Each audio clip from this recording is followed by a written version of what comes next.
Last ఎపిసోడ్స్లో శ్రీరాముడి పూర్వీకుల్లో గొప్ప చక్రవర్తుల గురించి తెలుసుకున్నాం. ఇక వాల్మీకి విరచిత శ్రీమద్ రామాయణ మహాకావ్యాన్ని, మన ప్రాచీన భారత చరిత్రకు మూలాధారమైన శ్రీరాముడి చరిత్రను మొదలు పెడదాం. రామాయణంలో మొదటి కాండ అయిన బాలకాండను ఇప్పుడు తెలుసుకుందాం. రామాయణాన్ని రచించిన మహర్షి వాల్మీకి. ముందుగా వాల్మీకి మహర్షి ఎవరో తెలుసుకుందాం. ఈ ప్రపంచంలో మొట్టమొదటి కావ్యాన్ని రచించిన కవి, తన కాలంలో జరిగిన చరిత్రను గొప్పగా నమోదు చేసిన మొట్టమొదటి చరిత్రకారుడు వాల్మీకి. అందుకే రామాయణం ఆది కావ్యమే కాదు, చరిత్రను చెప్పే ఇతిహాసం కూడా. వాల్మీకి కారణజన్ముడు.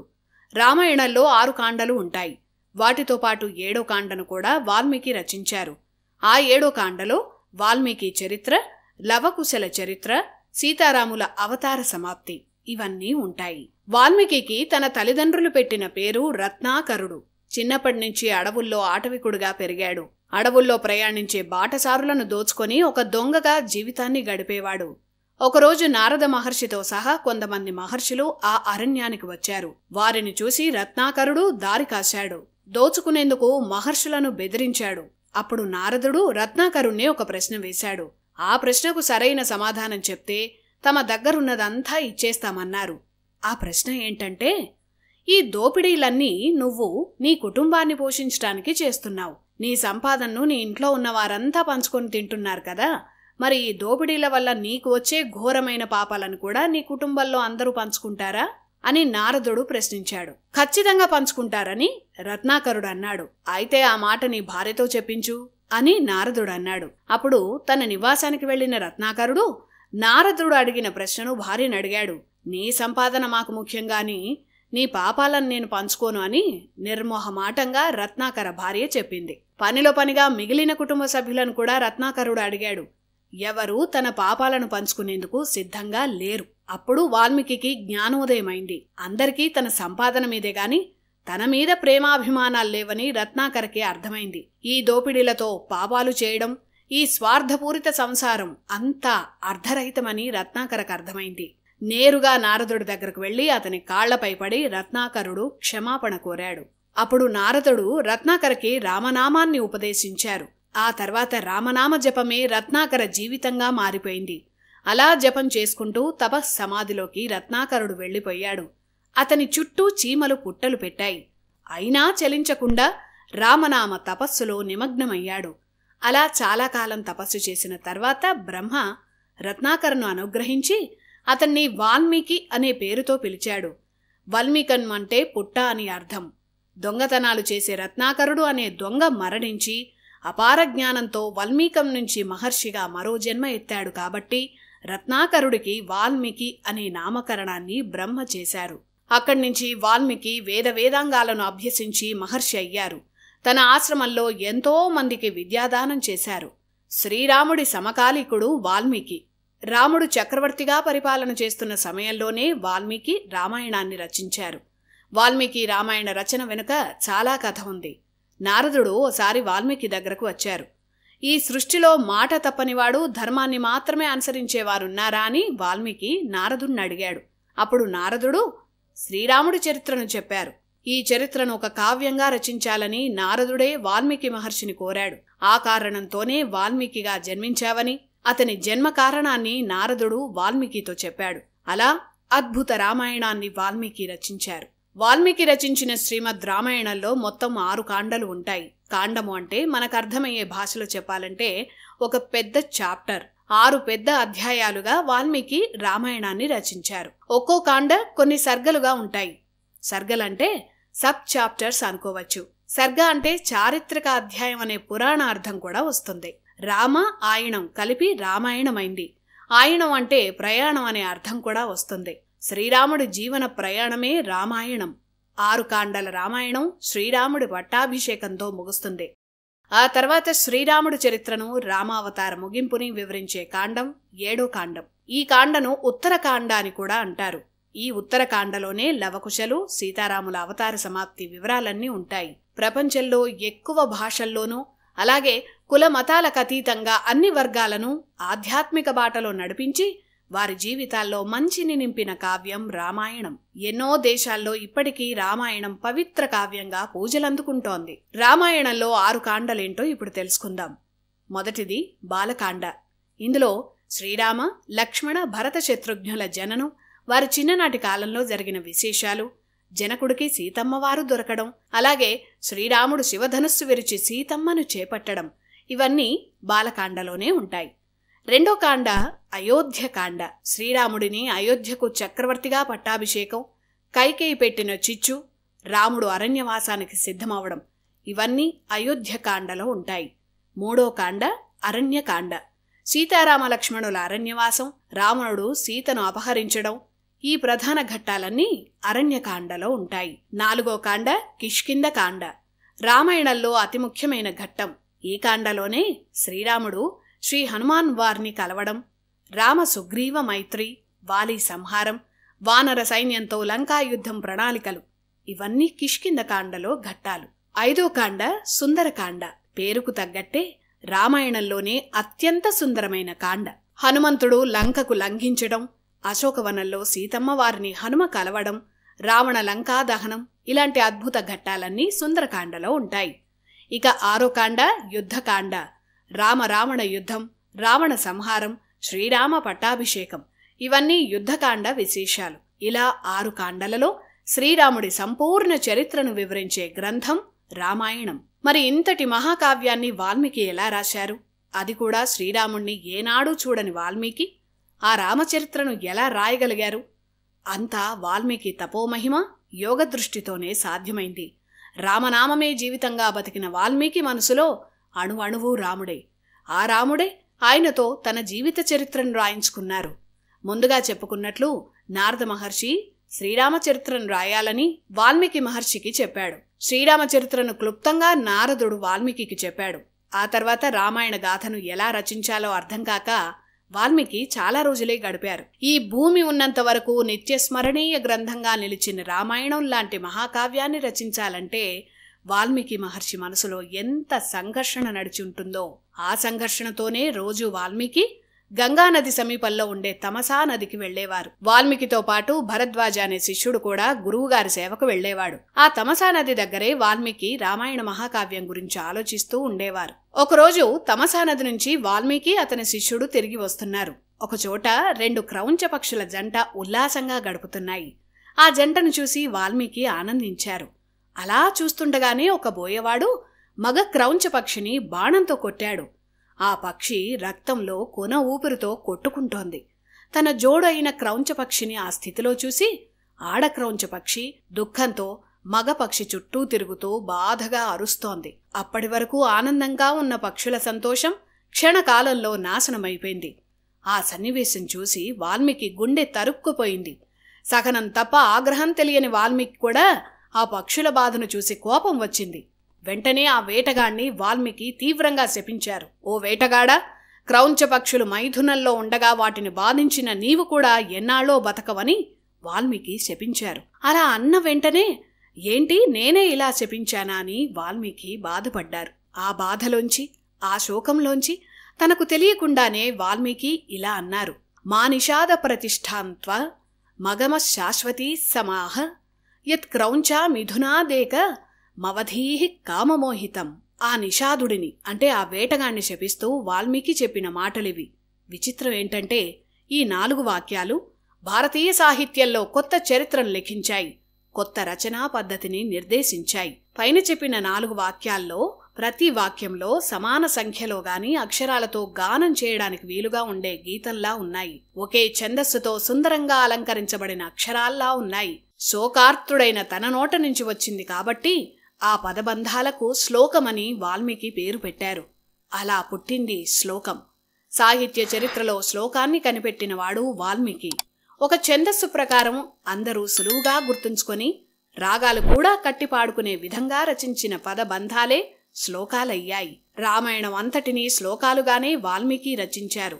శ్లోకాలుగా ఉండడం వల్లే రాగాలుగా కూర్చుకొని రామాయణాన్ని పారాయణాలుగా చేస్తుంటారు.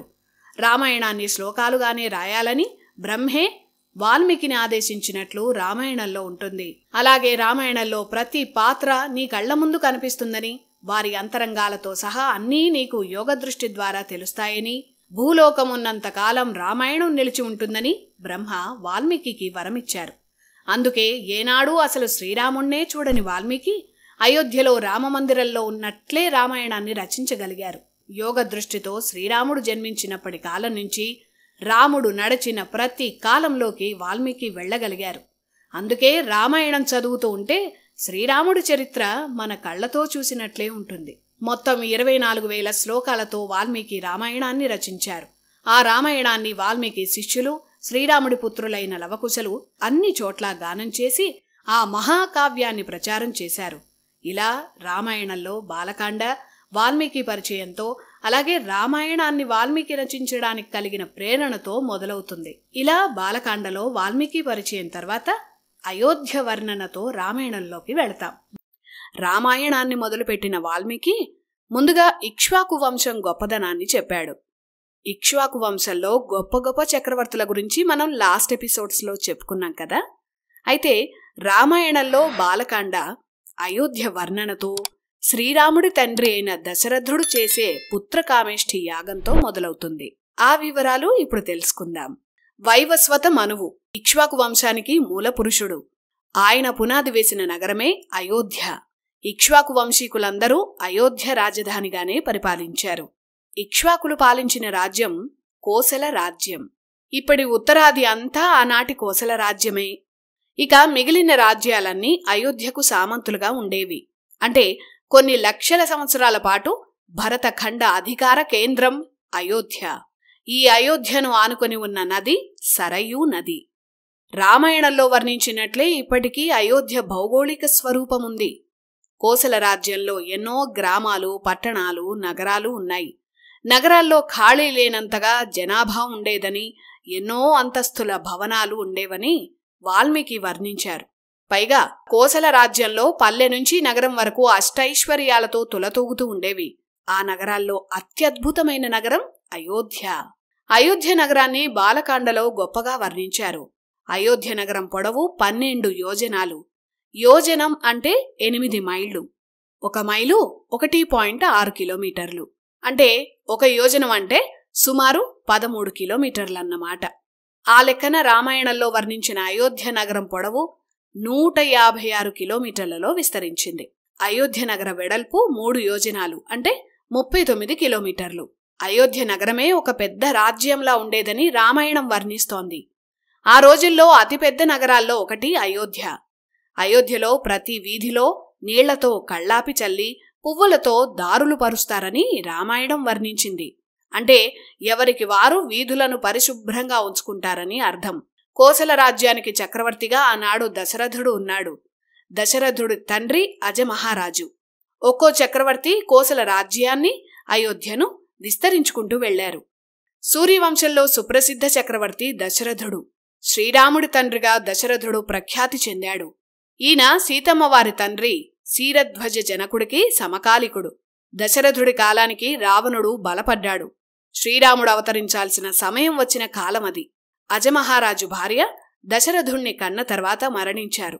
అజమహారాజు రఘుమహారాజులాగే దశరథుడు కూడా రథాన్ని నడపడంలో దిట్ట. ఒకేసారి 10 రథాలను నడిపించగల సత్తా ఉన్నవాడు. అందువల్లే ఇతనికి దశరథ అనే పేరు వచ్చింది. దశరథుడికి పట్టాభిషేకం చేశాక అజమహారాజు సరయూ నదిలో ప్రాణాలు వదిలారు. దశరథ మహారాజు సమయానికి అయోధ్య చాలా పటిష్టమైన స్థితిలో ఉంది. అతను కోసల దేశానికే చెందిన రాకుమార్తె కౌసల్యని, మగధ రాజ్య రాకుమార్తె సుమిత్రని, కేకయ దేశ రాజకుమార్తె కైకేయిని వివాహం చేసుకున్నాడు. అలా దశరథకు కౌసల్య, సుమిత్ర, కైకేయి 3 భార్యలు. దశరథ కాలంలో అయోధ్య పటిష్టమైన నగరంగా ప్రఖ్యాతి చెందింది. దుర్భేద్యమైన నగరంగా, అతిపెద్ద కోటగోడ ఉన్న రాజధానిగా అయోధ్య ఖ్యాతి చెందింది.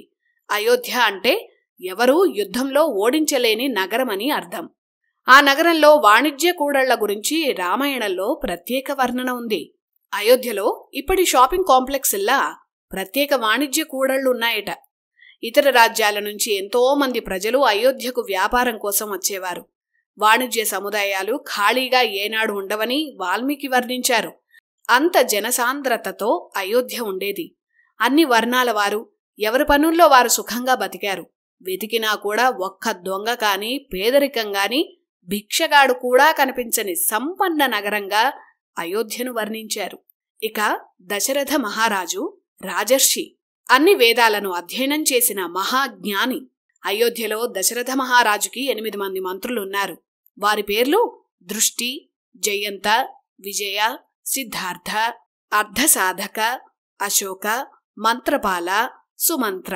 వీరిలో సుమంత్ర దశరథుడికి ఆంతరంగికుడు కూడా. దశరథుడికి రాజగురువులు 2.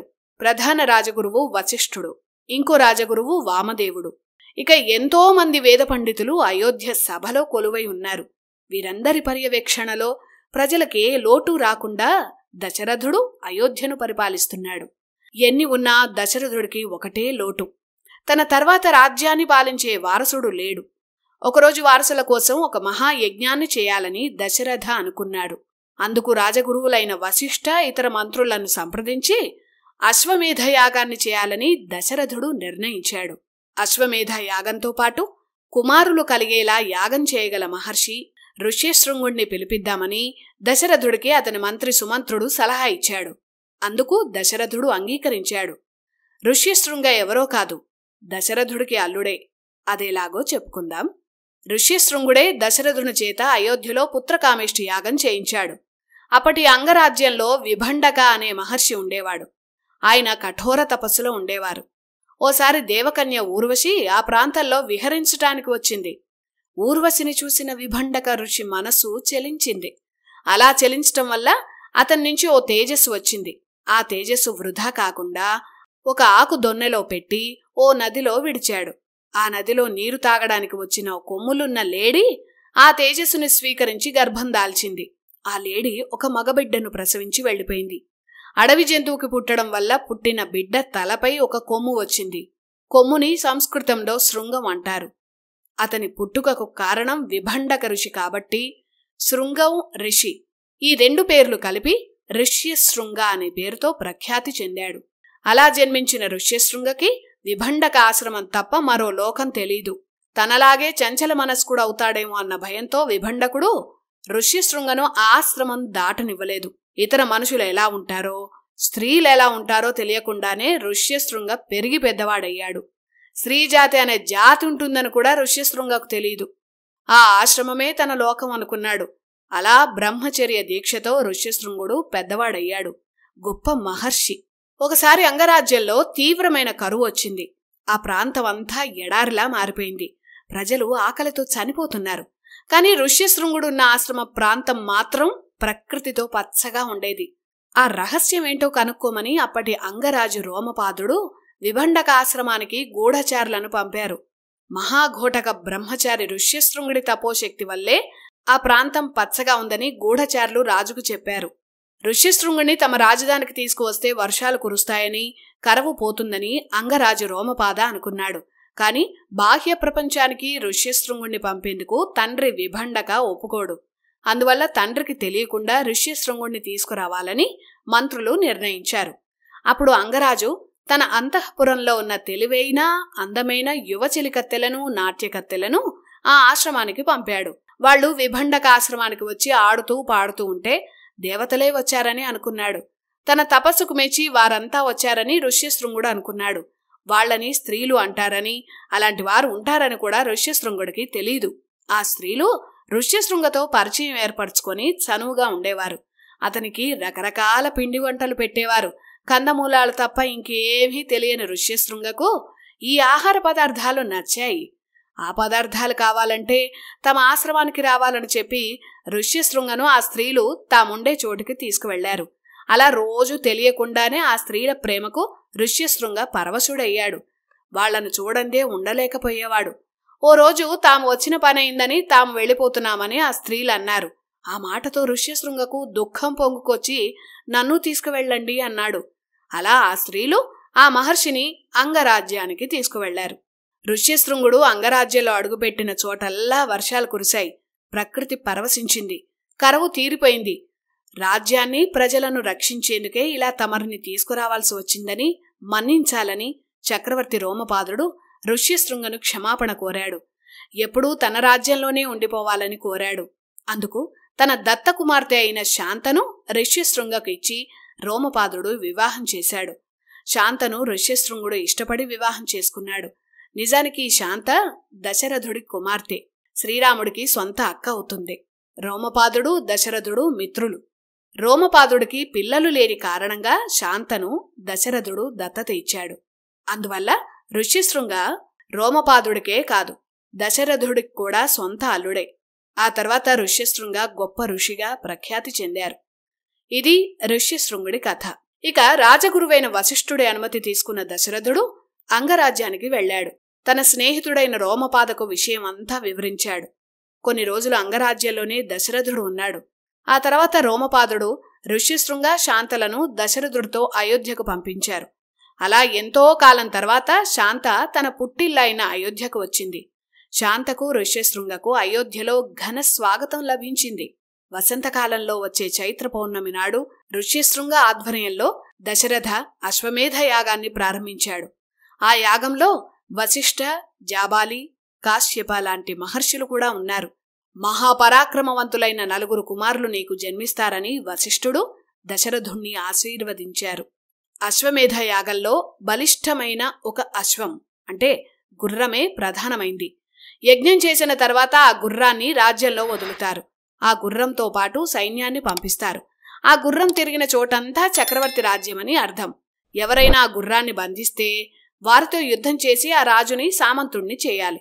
అలా దశరథుడు మొదలుపెట్టిన అశ్వమేధ యాగంలో ఆ యాగాశ్వం 1 ఏడాది పాటు తిరిగింది. ఇదంతా అశ్వమేధ యాగంలో భాగమే. ఆ సంవత్సరం అంతా యజ్ఞం నడుస్తున్నట్టే లెక్క. ఈ సంవత్సరం అంతా యాజ్ఞికులు ఉండేందుకు వసతులు కల్పిస్తారు. అలాగే యజ్ఞం జరిగినంత కాలం రాజ్యంలో ప్రజలకు పంచభక్ష్యాలతో అన్నదానాలు, వస్త్రదానాలు, ధనకనక వస్తు దానాలన్నీ జరుగుతూనే ఉంటాయి. ప్రాచీన కాలంలో రాజులు యజ్ఞాలు చేస్తే ప్రజలందరికీ పండగ్గా ఉండేది. అన్ని రాజ్యాల నుంచి రాజులు దశరథ యజ్ఞానికి అతిథులుగా వచ్చారు. ఆ అతిథుల్లో సీతమ్మ వారి తండ్రైన జనక మహారాజు కూడా ఉన్నారు. సరయూ నది ఒడ్డున ప్రధాన యజ్ఞం మొదలైంది. పండితుల యజ్ఞమంత్ర ఘోషతో యాగం అద్భుతంగా జరుగుతోంది. అశ్వమేధ యాగం అంటేనే యాగానికి ఉపయోగించిన అశ్వంతో పాటు మరికొన్ని జంతువులను బలిస్తారు. అలా దశరథుడి అశ్వమేధం ఘనంగా జరుగుతోంది. అశ్వమేధ ప్రధాన యజ్ఞం 3 రోజులు జరుగుతుంది. మొదటి రోజు జరిగే యజ్ఞాన్ని చతుష్టోమం అంటారు. రెండవ రోజు జరిగే యజ్ఞాన్ని ఉక్థ్యం అంటారు. మూడో రోజు జరిగే అశ్వమేధ ప్రక్రియ అతిరాత్రం అంటే పగలు రాత్రి కూడా మంత్రోచ్చారణలతో యాగం చేసే ప్రక్రియ. వీటితో పాటు అశ్వమేధంలో మరికొన్ని యాగాలు కూడా కలిసి ఉంటాయి. వాటన్నింటినీ ఋష్యశృంగ అద్భుతంగా జరిపించారు. ఆ సమయంలోనే ఋష్యశృంగ దశరథుడికి పుత్రకామేష్టి యాగం గురించి చెప్పారు. పుత్రకామేష్టి అంటే ఏమిటి? పుత్ర అంటే కుమారులని అందరికీ తెలుసు. కామేష్టి అంటే పుత్రులు కలగాలి అనే కోరిక అని అర్థం. పుత్రకామేష్టి అంటే పుత్రులు కావాలి అని కోరుకుంటూ చేసే యాగం. ఇలా ఏదైనా కోరుకుంటూ చేసే యాగాలనే ఇష్టి యాగాలు అంటారు. వాటిలో పుత్రకామేష్టి ఒకటి. అలా ఋష్యశృంగుడు దశరథుడికి చెప్పిన పుత్రకామేష్టి యాగాన్ని మొదలుపెట్టాడు. దశరథుడికి వారసులు కలిగేందుకు ఋష్యశృంగుడు పుత్రకామేష్టి యాగాన్ని మొదలుపెట్టాడు. పుత్రులు కావాలని కోరుకుంటూ చేసే ఇష్టి యాగాన్ని పుత్రకామేష్టి యాగం అంటారు. ఆ యాగం గొప్పగా జరుగుతోంది. మరోవైపు ఈ యాగం జరుగుతున్న సమయంలోనే దేవతలంతా బ్రహ్మను కలిశారు. రావణుడికి అత్యంత శక్తివంతమైన వరాలను బ్రహ్మ ఇచ్చాడు. ఆ వరాల వల్ల వచ్చిన బలంతో రావణుడు దేవలోకాన్ని, అందరి చక్రవర్తులను భయపెట్టాడు. అడ్డొచ్చిన వారిని నిర్దాక్షిణ్యంగా సంహరిస్తున్నాడు. పంచభూతాలను నియంత్రించే శక్తిని రావణుడు పొందాడు. శ్రీరాముడి కన్నా కొన్ని వేల ఏళ్ల ముందే జన్మించిన రావణాసురుడు ఎక్కువ కాలం తపస్సులోనే ఉన్నాడు. ఆ తపోబలంతో అన్ని లోకాలను ఎదిరించే స్థాయికి వచ్చాడు. ఎవరి వల్ల మరణం లేని రావణ సంహారం జరగకపోతే ఈ లోకం అస్తవ్యస్తమవుతుందని, ఏదైనా దారి చూపాలని దేవతలు బ్రహ్మను ప్రార్థించారు. రావణుడు ఘోర తపస్సు చేసి బ్రహ్మను మెప్పించాడు. దేవతలు, దానవులు, గంధర్వులు, యక్షులు, రాక్షసులు వీరెవ్వరి వల్ల తనకు మరణం కలగకుండా రావణుడు వరం కోరుకున్నాడు. అలాంటి వరాన్ని బ్రహ్మ ఇచ్చాడు. అయితే రావణుడు అహంకారంతో, మనుషులంటే చులకన భావంతో వరాన్ని కోరుకునే సమయంలో ఒక పెద్ద తప్పు చేశాడు. దేవదానవ గంధర్వ యక్షరాక్షసుల వల్ల మరణం సంభవించకూడదని కోరాడు. అయితే నరులు, వానరుల పేర్లను అహంకారంతో రావణుడు చెప్పలేదు. కారణం, నరులు తన కాలిగోటితో సమానమని రావణుడు అనుకున్నాడు. వారు తనని ఏమీ చేయలేరని, నరులు వానరుల పేర్లు పలకడం కూడా తనకు అవమానంగా రావణుడు భావించాడు. అందువల్ల నరులు వానరుల వల్ల రావణుడి మరణం బ్రహ్మ వరం ఇచ్చిన రోజే నిశ్చయమైపోయింది. నరులు వానరుల చేతుల్లో రావణుడి పతనం ఉందని బ్రహ్మ దేవతలకు చెప్పాడు.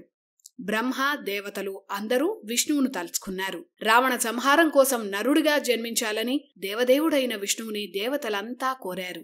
అయోధ్య నగరాధిపతి అయిన దశరథుడు రాజర్షి అని, ధరణిని ఏలిన ఇక్ష్వాకు వంశీకుడైన దశరథుడి వంశం నీ మానవ జన్మకు ఉత్తమోత్తమైనదని బ్రహ్మ విష్ణువుని కోరాడు. దశరథుడి 3 భార్యలకు 4 కుమారులుగా విష్ణు అంశతో జన్మించాలని లోక కళ్యాణార్థం బ్రహ్మ విష్ణువును కోరాడు. అప్పుడు విష్ణువు దేవతలకు అభయమిచ్చాడు. రావణుడిని సంహరించేందుకు భూమిపై అవతరిస్తానని, 11,000 సంవత్సరాల పాటు తన అవతారం ఉంటుందని నారాయణుడు చెప్పాడు. అక్కడ దశరథుడి పుత్రకామేష్టి యాగం చివరి దశకు వచ్చింది. అప్పుడు హోమకుండం నుంచి ఒక యాగ పురుషుడు బయటకు వచ్చాడు. ఆ యాగ పురుషుడు వెండి మూత ఉన్న బంగారు గిన్నెతో పాయసాన్ని దశరథ మహారాజుకిచ్చాడు. నీ 3 భార్యలు ఈ పాయసం సేవిస్తే అమిత శక్తివంతులైన కుమారులు జన్మిస్తారని యాగపురుషుడు చెప్పి అంతర్ధానమయ్యాడు. యాగ ప్రసాదాన్ని భుజించిన తర్వాత దశరథుడు తన పట్టపురాణులకు పాయసాన్ని ఇలా పంచాడు. పాయసాన్ని మొదట 2 భాగాలుగా చేశాడు. ఆ 2 భాగాల్లో ఒక పూర్తి సగభాగాన్ని కౌసల్యకిచ్చాడు. కౌసల్యకు సగభాగం ఇవ్వగా ఆ యాగపాత్రలో మరో సగం పాయసం మిగిలింది. ఆ సగభాగాన్ని కూడా 2 భాగాలుగా దశరథుడు చేశాడు. ఆ 2 భాగాల్లో ఒక భాగం అంటే మొత్తం పాయసంలో పావు వంతు సుమిత్రకిచ్చాడు. సుమిత్రకివ్వగా మొత్తం పాయసంలో ఇక మిగిలింది పావు వంతు. ఆ పావు వంతు పాయసాన్ని మళ్లీ 2 భాగాలు చేశాడు. ఆ 2 భాగాల్లో ఒక భాగం కైకేయికి, మరో భాగం మళ్లీ సుమిత్రకు దశరథుడిచ్చాడు.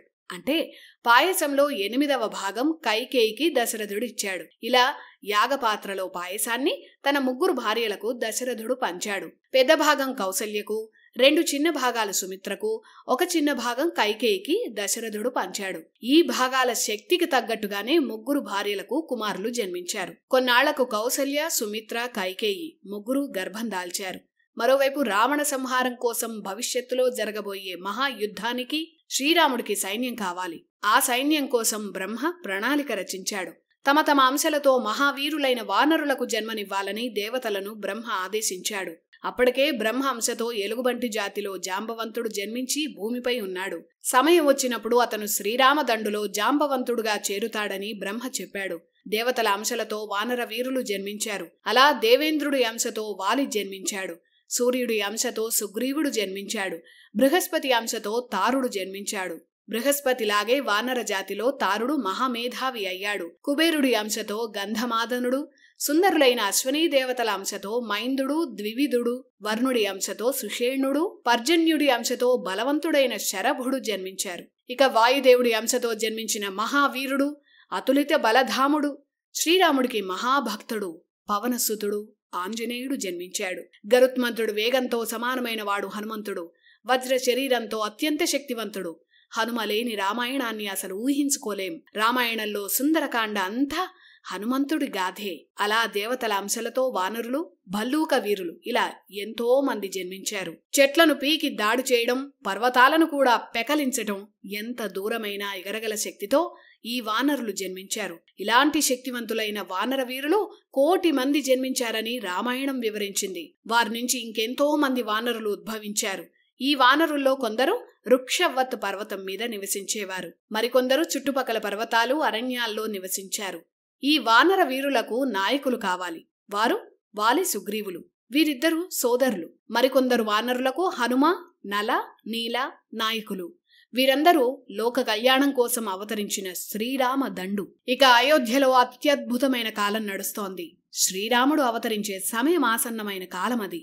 అలా చైత్రమాసం నవమి తిథి నాడు పునర్వసు నక్షత్రం కర్కట లగ్నంలో కౌసల్యాదేవికి ఆ దేవదేవుడు చిన్ని బాలుడై రాముడై జన్మించాడు.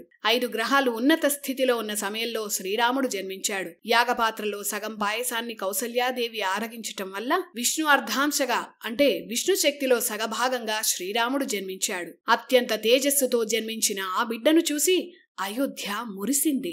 శ్రీరాముడు జన్మించిన తర్వాత పుట్టిన బిడ్డ భరతుడు. కైకకు భరతుడు జన్మించాడు. శ్రీరామ భరతులు జన్మించిన తర్వాతి రోజు సూర్యోదయ సమయంలో సుమిత్రకు లక్ష్మణ శత్రుఘ్నులు జన్మించారు. చాలా మంది రామ లక్ష్మణులు భరత శత్రుఘ్నులు సొంత అన్నదమ్ములు అనుకుంటారు. కానీ కాదు, లక్ష్మణుడు శత్రుఘ్నుడు సొంత అన్నదమ్ములు. సుమిత్రకు జన్మించారు కాబట్టి లక్ష్మణ శత్రుఘ్నులను సౌమిత్రి అని పిలిచేవారు. సుమిత్ర 2 భాగాల పాయసం సేవించినందుకు గాను 2 కుమారులు జన్మించారు. అలా దశరథుడికి 4 అమిత పరాక్రమవంతులు, జగదభిరాముడితో పాటు సాక్షాత్ నారాయణ స్వరూపులు జన్మించారు. అంతటి నారాయణుడు ఒక స్త్రీమూర్తి గర్భంలో 9 మాసాలు పెరిగి సాధారణ మానవుడిగా జన్మించాడు. శ్రీరాముడు దేవుడిగా పుట్టలేదు, మానవుడిగా పుట్టి మానవుడిగానే విజయాలు సాధించి దేవుడయ్యాడు. మనోబలం ఉంటే మానవుడే మహనీయుడని నిరూపించినవాడు. అందుకే ఇప్పటికీ ప్రతి ఇంట ఆదర్శ పురుషుడయ్యాడు. దశరథ పుత్రులు జన్మించిన ఆనందంలో అయోధ్య అంతటా పెద్ద పెద్ద సంబరాలు జరిగాయి. రాజ్యంలో ప్రజలందరికీ అడిగిన వారికి లేదనకుండా దశరథుడు దానాలు చేశాడు. బిడ్డలు జన్మించిన 12వ రోజున నామకరణ మహోత్సవం జరిగింది. మానవుడిగా జన్మించిన నారాయణుడికి పేరు పెట్టే అదృష్టం వశిష్ఠుడికి దక్కింది. అందుకు తగ్గట్టుగా వశిష్ఠుడు సామాన్యులు కూడా నిత్యం పారాయణం చేసుకునేందుకు వీలుగా శక్తివంతమైన బీజాక్షర మంత్రాన్ని సృష్టించి కౌసల్యాపుత్రుడికి రామ అని పేరు పెట్టాడు. ఈ పేరు వెనుక ఉన్న అద్భుతమైన మంత్ర చరిత్ర తెలుసా? వశిష్ఠుడు రామ అనే పేరే ఎందుకు పెట్టాడో తెలుసా? రా మా ఈ 2 అత్యంత శక్తివంతమైన బీజాక్షరాలు. సృష్టిని నడిపించే 2 శక్తులు నారాయణుడు, పరమశివుడు. నారాయణుడి బీజమంత్రం ఓం నమో నారాయణాయ. ఇందులో రా అనే అక్షరం తీసివేస్తే నాయణాయ అనే అర్థం లేని పదం వస్తుంది. అంటే రా అనే అక్షరం లేకపోతే నారాయణుడే లేడన్న అర్థం వస్తోంది. అందువల్ల ఓం నమో నారాయణాయ అనే బీజాక్షరంలో రా అనేది ప్రాణాక్షరం. ఇక పరమశివుడి బీజమంత్రం ఓం నమః శివాయ.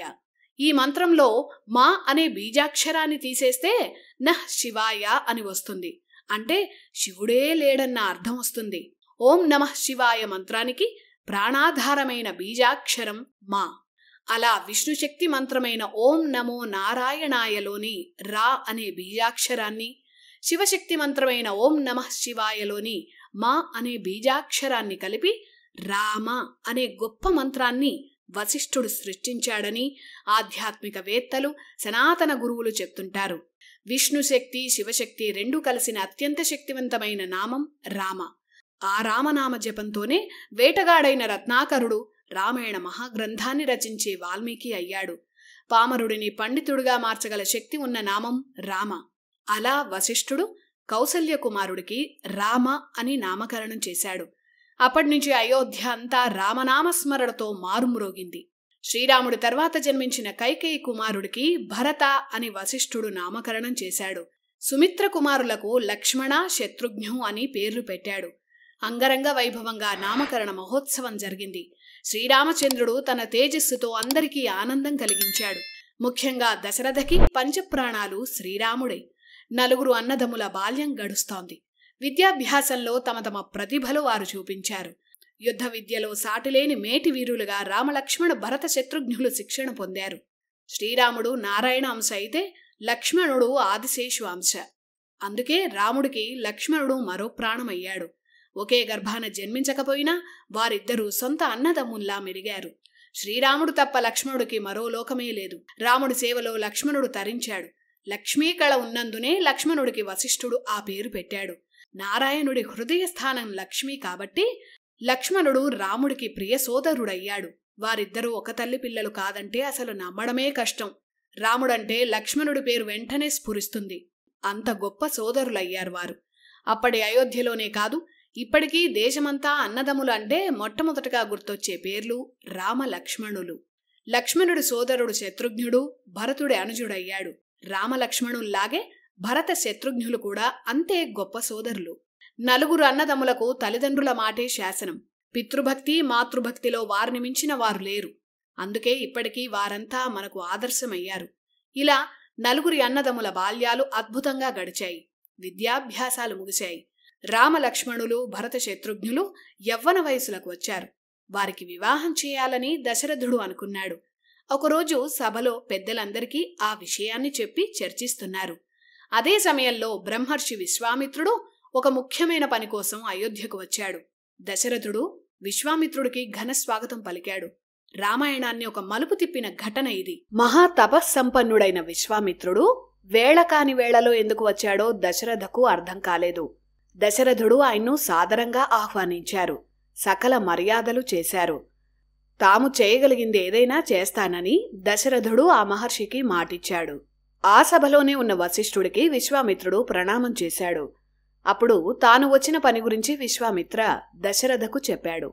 విశ్వామిత్రుడు ఒక యజ్ఞం చేస్తున్నాడు. కాని యజ్ఞం చేస్తున్న ప్రతిసారి 2 రాక్షసులు ఆ యాగాన్ని నాశనం చేస్తున్నారు. రక్త మాంసాలను యజ్ఞవాటికలో చేసి అపవిత్రం చేస్తున్నారు.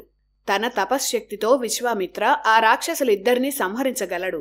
కాని యాగం చేయిస్తున్నది విశ్వామిత్రే కాబట్టి యాగ దీక్షలో ఉన్న మహర్షి ఆ పని చేయలేడు. అందుకే యాగరక్షణ కోసం సహాయాన్ని అడిగేందుకు విశ్వామిత్రుడు దశరథుడి దగ్గరకు వచ్చాడు. ఇదే విషయాన్ని విశ్వామిత్ర దశరథకు చెప్పాడు. తన యాగ రక్షణకు శ్రీరాముణ్ణి తనకు తోడుగా పంపాలని దశరథుణ్ణి విశ్వామిత్ర కోరాడు. ఆ మాట అనగానే దశరథ భయంతో వణికిపోయాడు. ఎందుకంటే అప్పటికి రాముడు ఇంకా బాలుడే. అలాంటి బాలుడు రాక్షస సంహారం కోసం వెళితే అతనికి ఏమైపోతుందో అని ఒక తండ్రిగా భయపడ్డాడు. అదే విషయాన్ని విశ్వామిత్రకు దశరథ చెప్పాడు. నా కుమారుడైన రాముడికి నిండా 15 ఏళ్లు కూడా లేవు. రాక్షసులతో పోరాడే వయసు శ్రీరాముడికి లేదు అని దశరథ అన్నాడు. బదులుగా ఒక అక్షౌహిణి సైన్యంతో తానే వచ్చి రాక్షస సంహారం చేసి యాగాన్ని విజయవంతం చేస్తానని దశరథ కోరాడు. తన ప్రాణానికి ప్రాణమైన రాముణ్ణి పంపలేనని విశ్వామిత్రతో దశరథుడు చెప్పేశాడు. అయితే ఆ రాక్షసులు ఎవరు అని దశరథుడు అడిగాడు. అప్పుడు విశ్వామిత్రుడు రావణుడు గురించి చెప్పాడు. మహా ఋషుల్లో ఒకరైన పులస్త్యముని కుమారుడు విశ్రవసు. ఆ విశ్రవసు భార్య కైకసి. కైకసి తండ్రి రాక్షసరాజైన సుమాలి. అలా మహర్షి బ్రాహ్మణుడైన విశ్రవసుకి, రాక్షస జాతికి చెందిన కైకసికి రావణుడు జన్మించాడు. రావణ బ్రహ్మ అయ్యాడు. తండ్రిలాగే మహాపండితుడు, అలాగే తల్లి రాక్షస జాతి కాబట్టి రావణుడు రాక్షసుడు కూడా అయ్యాడు. బ్రహ్మ వరం వల్ల రావణుడు అమిత శక్తివంతుడయ్యాడు. రాక్షసులకు అధిపతి అయ్యాడు. విశ్రవసు మొదటి భార్య కుమారుడు కుబేరుడు. అందువల్ల రావణుడు కుబేరుడు అన్నా తమ్ముళ్ళవుతారు. ఆ రావణుడికి బంధువులే మారీచుడు, సుబాహు. ప్రజలను పీడించటం, యజ్ఞాలను పాడు చేయడం ఇవే ఆ 2 రాక్షసుల పనులు. వారిద్దరి పీడ వదిలితే తప్ప ఆ ప్రాంతం ప్రజలు సుఖంగా ఉండలేరు. ఆ లక్ష్యంతోనే ఈ యజ్ఞాన్ని ప్రారంభించానని విశ్వామిత్ర అన్నాడు. రావణుడి పేరు చెప్పగానే దశరథుడు ఇంకా భయపడ్డాడు. తన పూర్వీకులు కూడా ఎదిరించలేకపోయిన రావణుడి అనుచరులను సంహరించేందుకు తన ప్రాణమైన శ్రీరాముణ్ణి అస్సలు పంపలేనని దశరథుడు విశ్వామిత్రుడికి సూటిగా చెప్పేశాడు. దశరథుడు ఆ మాట అనేసరికి విశ్వామిత్రుడికి ఒక్కసారిగా ఆగ్రహం వచ్చింది. మాట ఇచ్చి తప్పడం సూర్యవంశంలో లేదని, నువ్వు ఆ కళంకం తెచ్చుకోవదని విశ్వామిత్రుడు దశరథుణ్ణి కోపంగా అంటూ ఆసనం నుంచి లేచాడు. అప్పుడు విశ్వామిత్రుణ్ణి వశిష్ఠుడు ఆపాడు. దశరథుడికి నచ్చజెప్పాడు. శ్రీరాముడు ఎవరో దశరథుడికి తెలీదు, కాని వశిష్ఠుడికి విశ్వామిత్రులకు తెలుసు. రాముడు అవతరించింది రాక్షస సంహారం కోసమే. ఆ అవతార లక్ష్యాన్ని ప్రారంభించేందుకే విశ్వామిత్రుడు శ్రీరాముడి దగ్గరకు వచ్చాడు. అందుకే వశిష్ఠుడు దశరథుడికి నచ్చజెప్పాడు. ధర్మం తప్పవద్దని, శ్రీరాముణ్ణి విశ్వామిత్రుడితో పంపాలని చెప్పాడు. విశ్వామిత్రుడితో వెళ్లటం వల్ల మన రాముడికే మేలు జరుగుతుందని చెప్పాడు. దేవతలు సృష్టించిన ఎన్నో అస్త్రాలు విశ్వామిత్రుడి ఆధీనంలో ఉన్నాయని, ఆ అస్త్రాలన్నీ శ్రీరాముడికి విశ్వామిత్రుడిచ్చి శక్తివంతుణ్ణి చేస్తాడని వశిష్ఠుడు చెప్పాడు. విశ్వామిత్రుడు మహర్షి కాకముందు చక్రవర్తి. అతని అసలు పేరు విశ్వరథుడు. వశిష్ఠుడి తపశ్శక్తిని చూశాక ఒక చక్రవర్తి శక్తి కన్నా తపశ్శక్తే గొప్పదని గ్రహించి రాజ్యాన్ని వదిలి తపస్సు చేసి విశ్వామిత్రుడు బ్రహ్మర్షి అయ్యాడు. అందువల్ల శ్రీరాముడికి సకల అస్త్ర విద్యలు నేర్పించిన గురువు విశ్వామిత్ర. వశిష్ఠుడు చెప్పిన తర్వాత దశరథుడు అంగీకరించాడు. రామలక్ష్మణులను దశరథుడు పిలిపించాడు. విశ్వామిత్రుడు వెంట వెళ్లాలని, ఆ మహర్షి ఆదేశాల అనుసారం నడుచుకోవాలని దశరథుడు రామలక్ష్మణులకు వివరించాడు. రామలక్ష్మణులు విశ్వామిత్రకు నమస్కరించి తమ ధనుస్సులు ధరించి ఆయన వెంట నడిచారు. శ్రీరాముడికి రావణ యుద్ధ సమయంలో అవసరమయ్యే శక్తులను ఒక్కో మహర్షి ఆ రాఘవుడికి అందించారు. అందులో మొదట శ్రీరాముడికి గురువుగా ఎన్నో విద్యలు విశ్వామిత్రుడు నేర్పించాడు. రామలక్ష్మణులు విశ్వామిత్ర వెంట సరయూ నది తీరాన నడుస్తున్నారు. ఒకచోట విశ్వామిత్రుడు ఆగాడు. రామలక్ష్మణులను కూడా సేద తీరమన్నాడు. అప్పుడే విశ్వామిత్ర రాముడికి బల, అతి బల అనే 2 గొప్ప విద్యలను నేర్పాడు. అన్ని జ్ఞానాలకు తల్లిలాంటి విద్యలు ఈ బల, అతి బల. ఈ విద్యలు తెలిసిన వారికి తన జీవితంలో ఎప్పటికీ అలసట అనేది ఉండదు. ఆకలి దప్పులు కలగవు. ఎలాంటి రోగాలు రావు. అలాగే రూపం కూడా ఎప్పటికీ మారదు. ఆదమర్చి నిద్రపోతున్న సమయంలో కూడా శత్రువులు రాముడిపై దాడి చేయలేరు. అలా బాహుబలం, సౌందర్యం, సామర్థ్యం, విజ్ఞానం, బుద్ధి, కుశలత వీటిలో సాటిలేని మేటి వీరుడుగా రాముణ్ణి తయారు చేసేందుకు విశ్వామిత్ర బల, అతిబల అనే విద్యలు నేర్పాడు. ఈ విద్యలే అరణ్యవాస సమయంలోనూ లంకను దాటే సమయంలోనూ శ్రీరాముడికి ఉపయోగపడ్డాయి. అవతారం చాలించే వరకు రాముడికి వృద్ధాప్యం రాలేదు. అందుకు కారణం కూడా ఈ బల, అతిబల ఉపదేశ ఫలితమే. అంటే రావణుడు లాంటి శక్తివంతుడితో యుద్ధం చేయడానికి కావలసిన బాహుబలాన్ని విశ్వామిత్రుడు శ్రీరాముడికి ఉపదేశించాడన్నమాట. ఇలా రామాయణంలో ప్రతి ఘట్టానికి ఒక అర్థముంది. బల, అతిబల విద్యలను గ్రహించాక శ్రీరాముడి తేజస్సు పెరిగింది. అమిత బలవంతుడయ్యాడు. ఆ రాత్రి సరయూ నది తీరానే విశ్వామిత్ర, రామలక్ష్మణులు బస చేశారు. గురుస్థానంలో ఉన్న విశ్వామిత్రుడికి రామలక్ష్మణులు సపర్యలు చేశారు. తెల్లవారింది. ముందుగా విశ్వామిత్రుడు లేచి స్నానపానాదులు చేశాడు. ఆ సమయంలో శ్రీరాముణ్ణి నిద్ర నుంచి లేపేందుకు విశ్వామిత్రుడు పలికిన సుప్రభాతమే కౌసల్యా సుప్రజా రామ పూర్వా సంధ్యా ప్రవర్తతే ఉత్తిష్ట నరశార్ధుల కర్తవ్యం దైవమాహ్నికం అనే ఈ శ్లోకం. ఈ శ్లోకం అర్థమేంటంటే, కౌసల్యాదేవి పుత్రుడైన రామ, పురుషోత్తమ, తూర్పున సూర్యుడు ఉదయిస్తున్నాడు. దైవ సంబంధమైన కార్యములు చేయవలసి ఉంది కాబట్టి త్వరగా నిద్రలేవాలి అని శ్రీరాముణ్ణి నిద్రలేపుతూ విశ్వామిత్రుడు చెప్పిన సుప్రభాతమిది. ఇప్పటికీ ఈ సుప్రభాతం ప్రతిరోజు మేల్కొల్పుతోంది. అలా రామలక్ష్మణులు, విశ్వామిత్ర అన్ని పనులు ముగించుకొని బయలుదేరారు. సరయూ నది, గంగా నది కలిసే సంగమ ప్రదేశానికి చేరుకున్నారు. అక్కడ ఒక ఆశ్రమం ఉంది. ఎంతోమంది మహర్షులు అక్కడ తపస్సు చేసుకుంటున్నారు. విశ్వామిత్రుడు వచ్చాడని తెలిసి వారంతా అక్కడకు వచ్చారు. ఆ ప్రాంతంలో ఉన్న ఆశ్రమంలో విశ్వామిత్ర, రామలక్ష్మణులు ఒకరోజు బస చేశారు. ఆ మర్నాడు గంగానది తీరం దాటి విశ్వామిత్రుడు, రామలక్ష్మణులు ఒక దట్టమైన భయంకరమైన అడవిలోకి వెళ్లారు. ఆ అడవి చాలా భయానకంగా ఉంది. ఆహ్లాదంగా ఉండాల్సిన ఈ ప్రాంతం ఎలా ఉందేమిటని రాముడు విశ్వామిత్రుని అడిగాడు. అప్పుడు ఆ వనం గురించి విశ్వామిత్రుడు చెప్పాడు. ఒకప్పుడు ఆ అటవీ ప్రాంతమంతా ఒక పెద్ద నగరంగా ఉండేది. ఎప్పుడూ ధనధాన్యాలతో, ఎంతోమంది జనాభాతో అద్భుత పట్టణంగా ఉండేది. మలద, కరుష దేశాలకు చెందిన ప్రాంతంగా ఉండేది. ఒకప్పుడు వృత్రాసురని దేవేంద్రుడు సంహరించాడు. ఆ రాక్షసుణ్ణి సంహరించటం వల్ల ఇంద్రుడికి బ్రహ్మహత్యా పాతకం చుట్టుకుంది. ఆ పాపాల వల్ల ఇంద్రుడి శరీరమంతా మలినాలతో నిండిపోయింది. ఆకలి తీవ్రంగా వేసేది. ఆకలిని కరుషం అని కూడా అంటారు. అప్పుడు దేవతలు ఇంద్రుడికి గంగా జలాలతో స్నానం చేయించారు. ఎన్నో వనమూలికలతో మలినాలను తొలగించారు. ఇంద్రుడు శుద్ధి అయ్యాడు. కాని ఇంద్రుడు కంటిన మలినాలు, ఆకలి బాధ భూమికి అంటుకున్నాయి. తన మలినాన్ని, కరుషాన్ని ఈ భూమి భరించింది కాబట్టి ఈ ప్రాంతమంతా ఎప్పుడూ ధనధాన్యాలతో తులతూగుతుందని ఇంద్రుడు వరమిచ్చాడు. అప్పటినుంచి ఈ ప్రాంతం మలద దేశంగా, కరుష దేశంగా ప్రఖ్యాతి పొందాయి. అద్భుతమైన నగరాలు ఉన్న ఈ ప్రాంతాన్ని తాటకి అనే రాక్షసి ఆక్రమించింది. ఆమె యక్షిణి కూడా. అంటే ఏ రూపంలోకి కావాలంటే ఆ రూపంలోకి మారగలదు. 1000 ఏనుగుల బలం ఉన్న యక్షిణి తాటకి.